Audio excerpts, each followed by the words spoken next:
নমস্কার বন্ধুরা, রুম্পার হেসেলে তোমাদের সকলকে স্বাগত। আমি আবার চলে এসেছি আজকে অন্য একটি রেসিপি নিয়ে। আজকে আমার রেসিপি হচ্ছে সমস্ত গরমের সবজি দিয়ে, চিংড়ি মাছ দিয়ে আজকে আমি একটা পাঁচমিশালো সবজি রান্না করব। এই যে দেখো, এখানে গরমের সবজি বলতে এখানে কাঁঠালের বিচি আছে, তারপরে আছে বরবটি, পটল, বেগুন, ঝিঙে, কুমড়ো, আলু, পেঁপে, আর এটা হচ্ছে, তোমরা কি বলো জানি না, আমরা এটাকে সরিষার ডাঁটা বলি। সেই ডাঁটা দিয়ে আর এই চিংড়ি মাছ দিয়ে আমি আজকে তরকারিটা রান্না করব। তাহলে চলো তোমরা দেখতে থাকো আমি কিভাবে রান্নাটা করি। প্রথমে দেখো, আমি চিংড়ি মাছটাকে নুন হলুদ মাখিয়ে নিয়েছি। আর এদিকে দেখো, কড়াই বসিয়ে দিয়ে কড়াইতে আমি তেল দিয়ে দিয়েছি। তেল গরম হয়ে গেছে। এবার আমি প্রথমে চিংড়ি মাছগুলোকে একটু ভেজে নেব, ভেজে তুলে নেব। দেখো, চিংড়ি মাছটা আমি ভেজে তুলে নিয়েছি। আর এই তরকারিটাই চিংড়ি মাছ দিয়ে করলে পরে খেতে কিন্তু ভীষণই ভালো লাগে। একটা সিম্পল রান্না, কিন্তু খেতে হয় অসাধারণ। আমি এবার দেখো চিংড়ি মাছ তুলে তেল আর একটু তেল দিয়ে দিয়েছি। তেলটা গরম হয়ে গেছে। এবার আমি দিয়ে দেবো ফোড়ন। ফোড়নে দিচ্ছি 3টে শুকনো লঙ্কা, আর এখানে দিচ্ছি 5 ফোড়ন। রান্নাটা কিন্তু 5 ফোড়নেই ভালো লাগে খেতে। এবার আমি এর মধ্যে দিয়ে দেবো কেটে রাখা সবজিগুলো। এক এক করে আমি সমস্ত সবজি দিয়ে দেবো, শুধু কুমড়োটা আর বেগুনটা পরে দেবো, আর সমস্ত সবজি আগে দিয়ে দেবো। প্রথমে আলু দিয়ে দিচ্ছি। এই সবজিগুলো একটু শক্ত, এগুলো সিদ্ধ হতে সময় লাগে। দিয়ে দিলাম পেঁপে, কাঁঠালের বিচিটাও, সমস্ত সবজি দিয়ে দেবো, শুধু কুমড়ো আর বেগুনটা একটু পরে দেবো। এবার আমি দিয়ে দেবো এই সরিষার ডাঁটাটা। ডাঁটা আমি খুব বেশি দিচ্ছি না, কারণ এই ডাঁটাগুলো বেশি হয়ে গেলে পরে তরকারির মধ্যে আঁশ হয়ে যায়, তো ভালো লাগে না, এই জন্য কম করে দিলাম আমি ডাঁটা। এই ডাঁটা আমার বাড়ির গাছের ডাঁটা।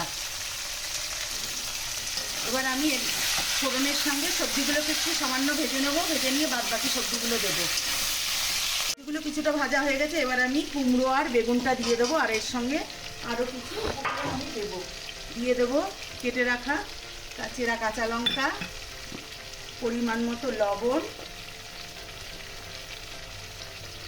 আর দেবো হলুদ গুঁড়ো।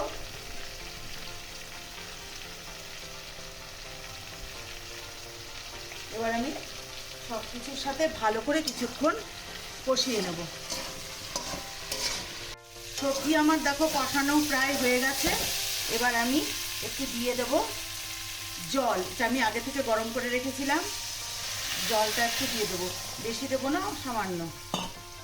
এবার আমি এর মধ্যে দিয়ে দেবো ভেজে রাখা চিংড়ি মাছ। এইটুকুনি জলে আমার বাদবাকি সবজি যতটা সিদ্ধ বাকি আছে হয়ে যাবে। এবার আমি দিয়ে দেবো ভেজে রাখা চিংড়ি মাছটা, দিয়ে আমি নাড়াচাড়া করে এবার ঢাকনা দিয়ে ঢেকে কিছুক্ষণ ফুটিয়ে নেব।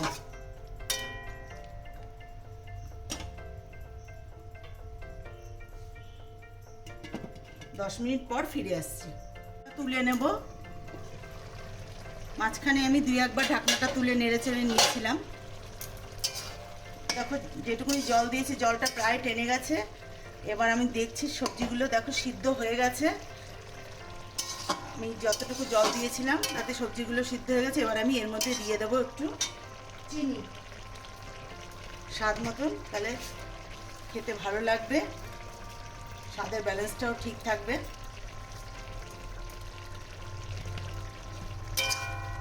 আর তোমরাও একটু দেবে। রান্নাটা আমি যেভাবে করলাম বন্ধুরা, ঠিক এইভাবে রান্নাটা করে খেয়ে আমাকে কমেন্টস করে জানাবে তোমাদের কেমন লাগলো।